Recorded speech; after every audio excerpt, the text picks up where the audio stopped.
When a data center is coming to your community, it's too good to be true. In 20 years, we may look back and go like, I'm not sure we should have done that. But right now, it feels right. All over the country, states and local governments have been rolling out the red carpet for data centers. America's newest boom towns aren't mines, they're data centers. Nothing less than a digital gold rush. Driving that is AI. They're offering huge tax breaks and other financial incentives to developers and tech companies. See, this the thing, guys. No company ever gonna tell you about the bad side first. They always gonna sell you the dream. Jobs, money, opportunity, all that. Cause let's be honest, this benefits them too. And I'm not saying data centers are automatically bad or nothing, but whenever people suddenly get this excited about something this fast, I don't know, bro. I can't help but to be skeptical. Cause usually when everybody winning, somebody getting played.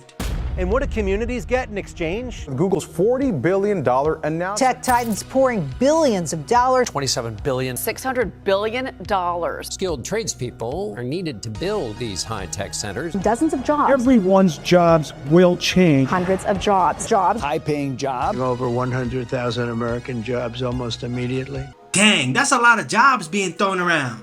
And don't get me wrong, I'm not gonna suddenly buy into this. At the end of the day, all these jobs are connected to building the data centers. And those data centers are the things powering AI. Like dog, when you really think about it, we're basically building the infrastructure for something that can end up replacing a lot of human work later on. And it's like, yeah, obviously I'm happy people getting jobs, especially with how the economy been lately. But where does this really go? But is that actually true? They take great care of us. They pay travel. They give us per diem. A cluster of data centers in your community may not provide you any benefit whatsoever. And I traveled from my home state of Oregon, which has seen mass layoffs and disappearing tax revenue. Breaking news. Intel announced that it would be laying off more than 500 people. That number has since jumped to nearly 2,400 people. You know what the worst part about getting laid off is? Bro, life don't pause for you. Rent still due, bills still keep coming in. The scary part is a lot of these companies will cut hundreds or even thousands of people loose like they're just numbers on a screen. Meanwhile, everybody else gotta sit there stressed thinking like, damn, what if I'm next? What if I gotta start all over again? How am I supposed to keep everything together? That's why stuff like this always hits different to me. Cause when these companies make these huge decisions, regular people usually the ones that gotta deal with the fallout. People that need an automotive shop or that are going to open an electrical firm or a small computer firm, they look at that land price and they're completely out of the market. Not only are they driving away other businesses, data centers are driving up costs too.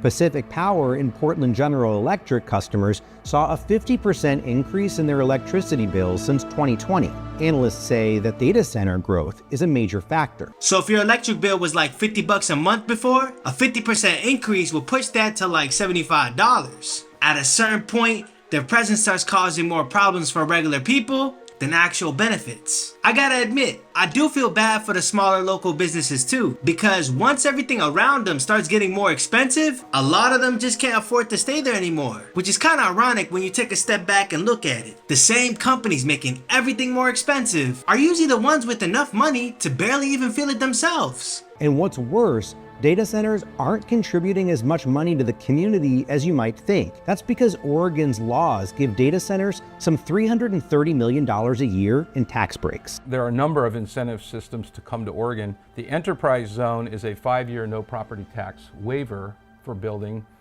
industrial or building jobs. Out of that comes schools, parks, fire, police, municipal. We've lost that revenue for 5 years. I'm not gonna lie, this kind of feels like the state getting finessed. You got these billion-dollar companies coming in, building all these giant data centers, getting huge tax breaks. And the state basically hoping on their presence alone is gonna somehow make the area more valuable long term. But I'm sorry, bro. Nobody gonna choose where they wanna live based off data centers. Nobody waking up like, yo, they got servers over there.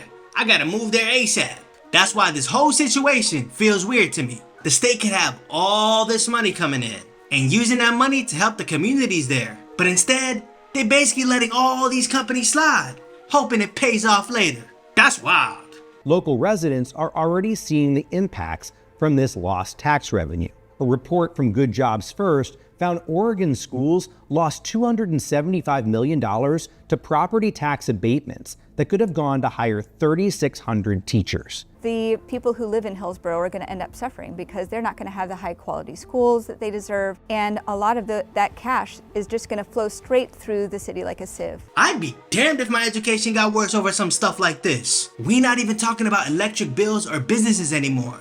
Schools are losing money too. Dang, the effects are starting to spread way past just tech companies and data centers at this point. It's starting to affect kids that probably don't even know what a data center is. Driving around the area, it's clear that the construction of these massive data centers has created a demand for temporary construction jobs in Oregon. I was studying to be a CNA and randomly decided I'm gonna go be an electrician because those data centers look busy. It was a really good idea. I make a lot of money, it was great, but I don't know if it's gonna last very long. I think after we get them up, they don't need us anymore. Get your money, girl, for real. You and everybody around you. Stack that money up while it's still there. But let's just keep it real for a second. Building a data center takes way more people than maintaining one. So once those data centers actually finished, what y'all gonna think gonna happen next?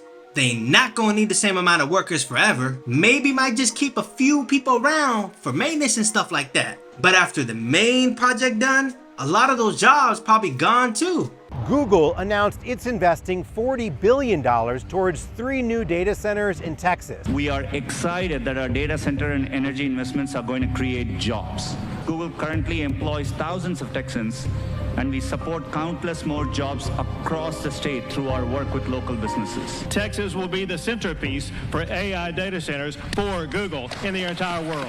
This is exactly what I was talking about earlier. Texas really trying to become one of the biggest AI and data center hubs in the world right now. They going all in on this. I don't know, bro. That kind of feels risky to me. Like, who would want to place a state's economic future in the hands of these big tech corporations? Especially when these companies can change direction, cut people's jobs, or move on whenever it benefits them. Sometimes you gotta ask yourself, who's really calling the shots? Apartments are almost 100% occupied, with rents increasing 20% in the last year. Thousands of residents like Honesty, who works as a home health aide in Abilene, can't find a place to live. She is one of 1,000 people in Abilene who have received a housing voucher from the city's housing authority, but can't find a landlord willing to take it, with data center workers driving up the rent. If you ever wondered why some people end up homeless, stuff like this honestly might be part of the reason too. And obviously every person's situation is different. Sometimes it's drugs, sometimes it's mental health, sometimes people just fall on hard times. But when rent starts shooting up this fast, a lot of regular people simply just can't keep up. When I hear about somebody in a city like Abilene can't even find a place to live anymore, that's actually sad. That's actually very sad. Economics researcher Michael Hicks decided to study the rise of data centers in Texas to understand what communities are actually getting in return for massive tax abatements. He published his report on Substack. So what did he find? They're not creating jobs, they're not adding income, they're not providing tax revenue to Texans to build schools, to maintain their road network, or to improve their electric infrastructure, which is a problem in the state. I think even if these companies wanted to allocate some money toward these communities, it would probably go against what corporations usually care about most, which is protecting profits and keeping costs low. And honestly, that's probably why a lot of these communities end up disappointed later on. Everybody gets sold this huge vision in the beginning, but corporations are always going to prioritize what benefits the corporation first. Anything against that is probably going to feel counterproductive to them. The public should be very concerned when companies like Meta, Google, Amazon make these promises around the types of jobs that they're bringing into the community. I thought that by applying to work at the Google data center, this was my ticket. Shannon Waite worked at a Google data center in South Carolina until 2021. I don't know about this, guys. I have a feeling her story probably won't end well, because the way she's talking about that job, you can tell she genuinely thought that job was about to change her whole life. If she ended up leaving later on, yeah, something definitely had to happen behind the scenes. That's usually the saddest part, when somebody finally thinks they found their big opportunity, then reality hits them later. I was contracted through Adecco, which is a large contracting agency working on Google servers, Google computers in the data center. Shannon had high hopes it would turn into a full-time gig.